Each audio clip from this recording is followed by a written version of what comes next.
दोस्तों, मैं श्लोक कुमार, माय चैनल श्लोक क्लासेज। मैं आज आपके लिए क्लास 10th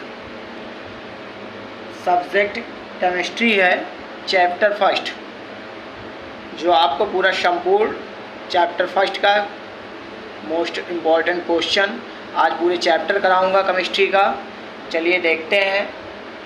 फर्स्ट चैप्टर का नाम है केमिस्ट्री का रासायनिक अभिक्रियाएं एवं समीकरण।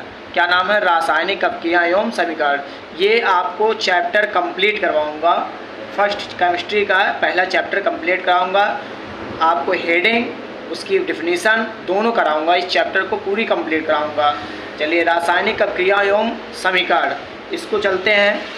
आपको हेडिंग क्या पड़ता है पहले ये देखते हैं। हेडिंग आपको मोस्ट इम्पॉर्टेंट बस्ट जो क्वेश्चन वो हेडिंग होते हैं वो कराएंगे। चलिए चलते हैं, देखते हैं। हेडिंग आपका है रासायनिक अभिक्रियाएं। क्या है? रासायनिक अभिक्रियाएं, केमिकल रिएक्शन होते क्या है? वे क्रियाएं जिनमें पदार्थों के संघटन गुणों तथा संरचना में परिवर्तन होता है, अभिक्रियाएं कहलाती हैं। कौन सी अभिक्रियाएं? रासायनिक अभिक्रियाएं कहलाती हैं। यहाँ से यहाँ तक मतलब क्या? रासायनिक अभिक्रियाएं क्या हैं? वे क्रियाएं जिनमें पदार्थों के संघटन गुणों तथा संरचना में परिवर्तन होता है, अभिक्रियाएं कहलाती हैं। कौन से बुक से बता रहे हैं? क्लास 10th का नगीन प्रकाशन। पूरी केमिस्ट्री का फर्स्ट चैप्टर कंप्लीट कराएंगे। रासायनिक अभिक्रिया क्या है? वे क्रियाएं जिनमें पदार्थों के संगठन गुणों तथा संरचना में परिवर्तन होता है, क्या कहलाता है? अभिक्रिया कहलाता है। नेक्स्ट, जैसे एग्जाम्पल मान लीजिए, आपको एग्जाम्पल दे देते हैं। जब जिंक ऑक्साइड को तन सल्फ्यूरिक अम्ल के में डालते हैं तो निम्नलिखित रासायनिक अभिक्रिया होती है। जैसे ZnO प्लस H2SO4 क्या हो जाएगा? Gibbs ZnSO4 plus H2O।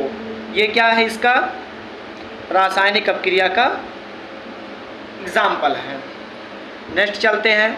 Most important जो हेडिंग है वही आपको मैं कराऊंगा। अगला क्या है? हेडिंग क्या है अगला देखते हैं। चलिए चलते हैं अगले पे।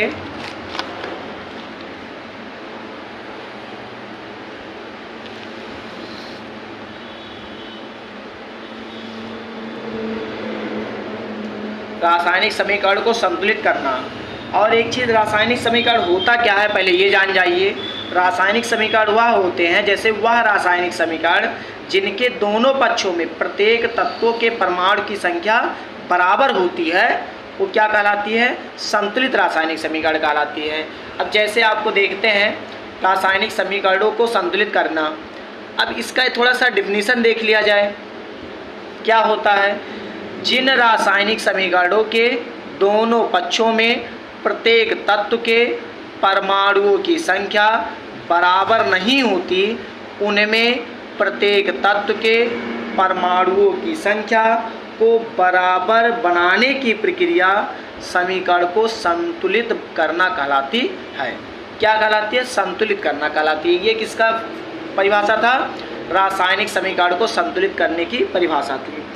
मैं आपको थ्योरिकल सिर्फ चीज़ कराऊंगा, सिर्फ जो हेडिंग वाइज उसका परिभाषा और हेडिंग कराऊंगा। चलिए अगला हेडिंग चलते हैं। ये आपको जैसे पेपर में ये सब हेडिंग आपको लिखने के लिए पूछेगा। रासायनिक समीकरण को संतुलित करना, डिफिनेशन लिखिए, या पूछ सकता है रासायनिक अभिक्रियाएं होती क्या हैं। नेक्स्ट चलते हैं अगले पे। जो इम्पोर्टेंट क्वेश्चन है वही करा रहा हूँ। अब जैसे देखिए, संयोजन या योगात्मक अभिक्रियाएं पेपर में पूछेगा। योगात्मक अभिक्रियाएं या संयोजन अभिक्रियाएं होती क्या है, उदाहरण देकर समझाइए।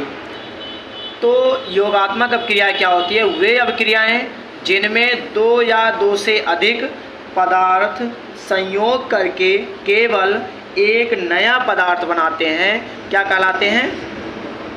क्या कहलाते हैं? संयोजन योगात्मक अभिक्रिया कहलाती है। क्या कहलाती है? संयोजन योगात्मक अपक्रिया कहलाती है। अब जैसे आपको मान लीजिए, जैसे एग्जाम्पल दे देते हैं, जब सल्फर और प्लस O2 मतलब ऑक्सीजन को मिलाते हैं गिब्स, तो क्या बनेगा? Sulphur dioxide. क्या बनेगा? Sulphur dioxide. अगला इंपॉर्टेंट हेडिंग क्लास 10th का है। चलिए देखते हैं विस्थापन या प्रतिस्थापन अभिक्रिया क्या होती है। तो हेडिंग इसका डिफिनीशन है, वे अभिक्रियाएं जिनमें किसी यौगिक के अणु के किसी एक तत्व का परमाणु अथवा परमाणुओं के समूह के स्थान पर किसी दूसरे तत्व का परमाणु अथवा परमाणुओं का समूह आ जाता है, क्या कहलाता है? विस्थापन अभिक्रिया कहलाता है। विस्थापन अभिक्रिया यहाँ से यहाँ तक। विस्थापन अभिक्रिया क्या होती है? दोबारा देखते हैं, वे अभिक्रियाएं जिनमें किसी यौगिक के, जैसे यौगिक कोई भी ले लीजिए, मान लीजिए आपका यौगिक के लिए कॉपर सल्फेट ले लिए, तो वे अभिक्रियाएं जिनमें किसी यौगिक के अणु के किसी एक तत्व का परमाणु अथवा परमाणुओं के समूह के स्थान पर किसी दूसरे तत्व का परमाणु अथवा परमाणुओं का समूह आ जाता है, क्या कहलाता है? विस्थापन अभिक्रिया कहलाती है। ये आपको चैप्टर फर्स्ट क्लास 10th का चैप्टर फर्स्ट पूरी कंप्लीट जो हेडिंग और उसका परिभाषा देते हुए समझा रहे, जो कि आप पेपर देने जाएंगे तो एक बार चैप्टर वाइज ये पढ़ लेंगे तो आपको भूलेगा नहीं। जैसे एग्जाम्पल एक दे देते हैं विस्थापन का, जैसे CuSO4 plus Fe Gibbs FeSO4 plus Cu। मतलब जब कॉपर सल्फेट को किसी लोहा के साथ मिलाते हैं तो बनेगा क्या? फिर सल्फेट बनता है और क्या अलग होगा? कॉपर अलग हो जाता है। अगले पे चलते हैं। अगला क्या है इसको देखते हैं। अगला हेडिंग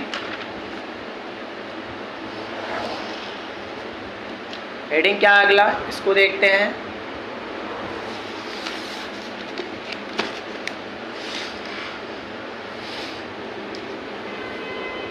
क्या है अगला हेडिंग?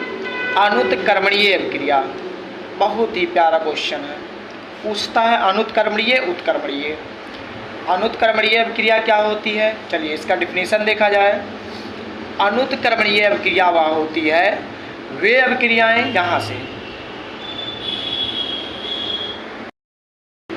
अनुत्क्रमणीय अभिक्रिया क्या होती है? वे अभिक्रियाएं जो केवल एक ही दिशा में संपन्न हो सकती है, अनुत्क्रमणीय अभिक्रियाएं कहलाती है। मतलब वे अभिक्रियाएं जो एक ही दिशा में संपन्न हो सकती हैं, क्या कहलाती हैं? अनुत्क्रमणीय अभिक्रिया कहलाती है। क्या कहलाती है? अनुत्क्रमण। मतलब एक ही दिशा में, जैसे गिब्स, क्या मान लीजिए फॉर एग्जांपल दे देते हैं 2KClO3 गिब्स 2KCl + 3O, ये यहाँ से यहाँ तक क्या है? अनुत्क्रमणीय अभिक्रिया। नेक्स्ट चलते हैं उत्क्रमणीय अभिक्रिया। अब चलते हैं इसको उत्क्रमणीय अभिक्रिया क्या होती है उसको देखा जाए। जो आपका अनुत्क्रमणीय होता है वो गिब्स की तरह लगता है, और अनुत्क्रमणीय होता है वो दोनों तरफ तीर होता है। जैसे मान लीजिए इसको इधर कर दें और इसको इधर कर दें ऐसे, ठीक, या ऐसे इसको कर दें और इसको इधर कर दें, ठीक, ये ऐसे। चलिए चलते हैं, क्या है अनुत्क्रमणीय अभिक्रिया, देखते हैं अनुत्क्रमणीय अभिक्रिया क्या होती है।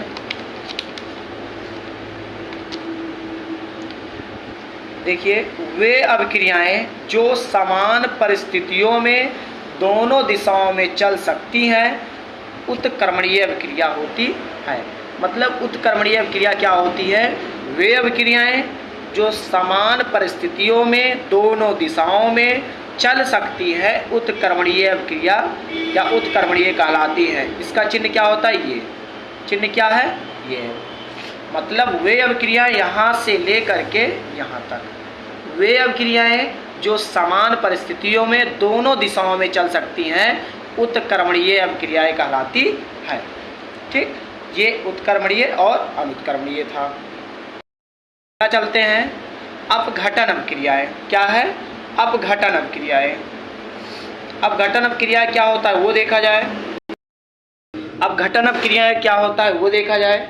चलिए देखते हैं अपघटन अभिक्रियाएं। वह अनुत्कर्मणीय अभिक्रिया, वह अनुत्कर्मणीय अभिक्रिया, यहाँ से वह अनुत्कर्मणीय अभिक्रिया जिसमें किसी पदार्थ के अणु दो या दो से अधिक सरल अणुओं में विभाजित हो जाते हैं क्या कहलाते हैं? अपघटन कहलाती हैं। क्या कहलाती हैं? अपघटन अभिक्रिया कहलाती हैं।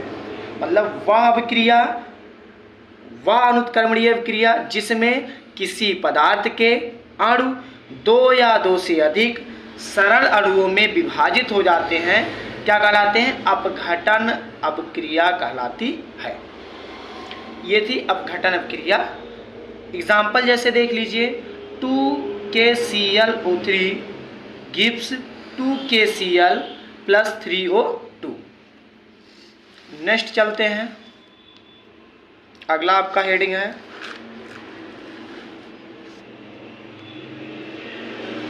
वियोजन अभिक्रिया। वियोजन अभिक्रिया क्या है?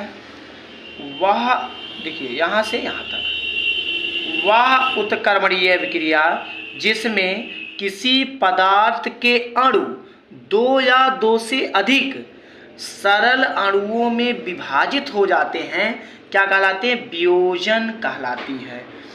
वह उत्कर्मणीय अभिक्रिया जिसमें किसी पदार्थ के अणु दो या दो से अधिक सरल अणुओं में क्या हो जाते हैं? विभाजित हो जाती हैं क्या कहलाती हैं? वियोजन अभिक्रिया कहलाती है। फॉर एग्जाम्पल जैसे देखते हैं, एग्जाम्पल क्या है? PCl5 reversible उत्कर्मणीय PCl3 + Cl2। ये किसका था? वियोजन अभिक्रिया का। नेक्स्ट चलते हैं, क्या है नेक्स्ट? द्विविस्थापन या ब्रैकेट में उभय अपघटन अभिक्रियाएं। इसका क्या है मतलब कहने का?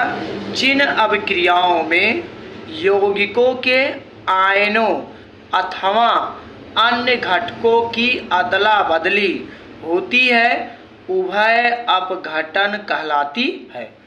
मतलब जिन अभिक्रियाओं में यौगिकों के आयनों अथवा अन्य घटकों की अदला बदली होती है अपघटन, उभय अपघटन कहलाती है। यहाँ से यहाँ तक द्विविस्थापन। जैसे एग्जाम्पल मान लीजिए, AgNO3 + NaCl gives AgCl + NaNO2। ये क्या हो गया? द्विविस्थापन अभिक्रिया। अगला है ऊष्माक्षेपी या ऊष्माशोषी रासायनिक अभिक्रिया। मोस्ट इम्पॉर्टेंट है, पूछता है ऊष्माक्षेपी का ऊष्माशोषी रासायनिक अभिक्रिया क्या है। चलिए चलते हैं, ऊष्माक्षेपी अभिक्रिया क्या होता है उसको देखा जाए, ऊष्माशोषी क्या होता है उसको देखा जाए। ऊष्माक्षेपी अभिक्रिया क्या है? ऊष्माक्षेपी अभिक्रिया वह है ऐसी अभिक्रियाएं जिनमें ऊष्मा निर्मुक्त होती है क्या कहलाती है? ऊष्माक्षेपी अभिक्रिया कहलाती है। क्या कहलाती है? ऊष्माक्षेपी अभिक्रिया कहलाती है। मतलब ऐसी अभिक्रियाएं जिनमें ऊष्मा क्या होती है? निर्मुक्त होती है क्या कहलाती है? ऊष्माक्षेपी अभिक्रियाएं कहलाती हैं। ठीक, ये हो गया। रिएक्शन देख लेते हैं। जैसे मान लीजिए 2H2 + O2 gives 2H2 + 136.8 kilo calorie. ये क्या हो गया? ऊष्माक्षेपी का परिभाषा। अगला चलते हैं, ऊष्माशोषी। ऊष्माशोषी क्या होता है? ऐसी अभिक्रियाएं जिनमें, यहाँ से ऐसी अभिक्रियाएं जिनमें ऊष्मा अवशोषित होती है ऊष्माशोषी अभिक्रिया कहलाती है। क्या कहलाती है? ऊष्मा शोषी अभिक्रिया कहलाती है। जैसे रिएक्शन देख लेते हैं।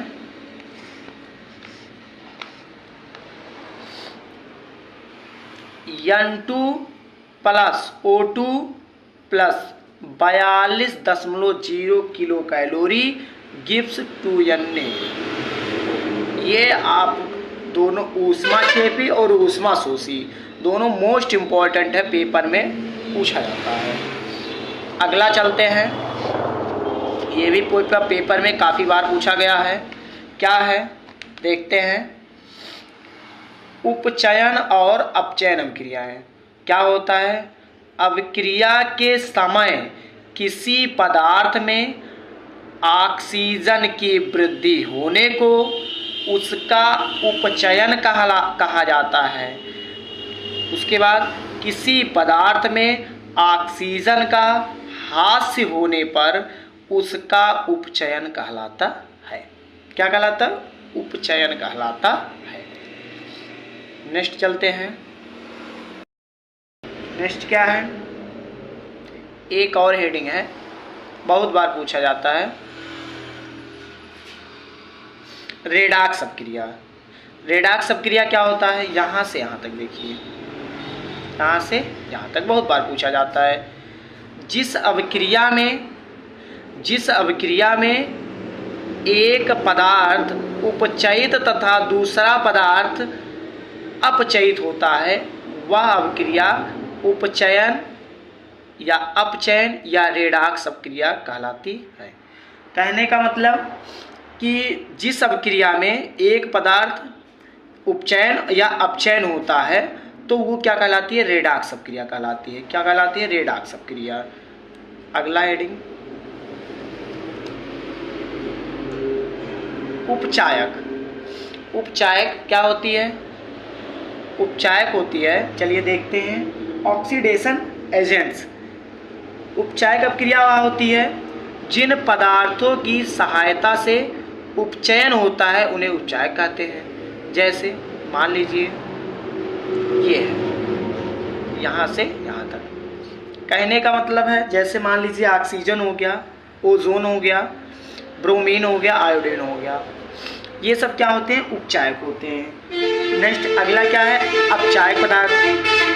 अपचायक पदार्थ होती है जिन पदार्थों की सहायता से उपचयन होता है उन्हें उपचायक कहते हैं। मतलब क्या? जिन पदार्थों की सहायता से उपचयन होता है उन्हें क्या कहते हैं? अपचायक पदार्थ कहते हैं। अगला क्या है? नेक्स्ट क्या है? संक्षारण। संक्षारण को देखते हैं, होता क्या संक्षारण? जैसे कोई पदार्थ है, यहाँ से देखते हैं, परिभाषा यहाँ से है। मान लीजिए कोई पदार्थ है, जब कोई धातु अपने आसपास अम्ल, आर्द्रता आदि के संपर्क में आती है तो वह संक्षारित हो जाती है। संक्षारित होने की प्रक्रिया क्या कहलाती है? संक्षारण कहलाती है। संक्षारण क्या है? जब कोई धातु अपने आसपास अम्ल, आर्द्रता आदि के संपर्क में आती है तो वह संक्षारित हो जाती है। संक्षारित होने की प्रक्रिया संक्षारण कहलाती है। यहाँ तक क्या कहलाती है? संक्षारण कहलाती है। क्या है? विकृत गंधिता। विकृत गंधिता क्या होती है? विकृत गंधिता होती है, इसका परिभाषा सामान्यतः प्रत्येक खाद्य पदार्थ का वह विशिष्ट स्वाद तथा गंध होती है। इस विशेष स्वाद या गंध अथवा दोनों के खराब होने को विकृत गंधिता कहते हैं। मतलब सामान्यतः प्रत्येक खाद्य पदार्थ का एक विशिष्ट स्वाद तथा गंध होती है। इस विशेष स्वाद या गंध अथवा दोनों के खराब होने की को क्या कहते हैं? विकृत गंधिता कहते हैं। मैं इस चैप्टर में फर्स्ट चैप्टर को केमिस्ट्री क्लास 10th का चैप्टर फर्स्ट पूरे जितने मोस्ट इम्पॉर्टेंट आपको हेडिंग थे वो मैं करा चुका हूँ। ये आपको बोर्ड के पेपर में जब आप 2 से 3 दिन बचेगा आप एक बार देखते रहेंगे तो परिभाषा आपको याद हो जाएगा। इस परिभाषा में जो मोस्ट इम्पॉर्टेंट परिभाषाएं थे मैं इसमें सब कंप्लीट करा दिया हूँ। ये एक बार इस वीडियो को पूरा कंप्लीट देखिए, आपको चैप्टर फर्स्ट इसमें पूरी करा दिया गया है। क्लास 10th विज्ञान कुमार मित्तल का चैप्टर फर्स्ट इसमें सब पूरा कंप्लीट हो गया है।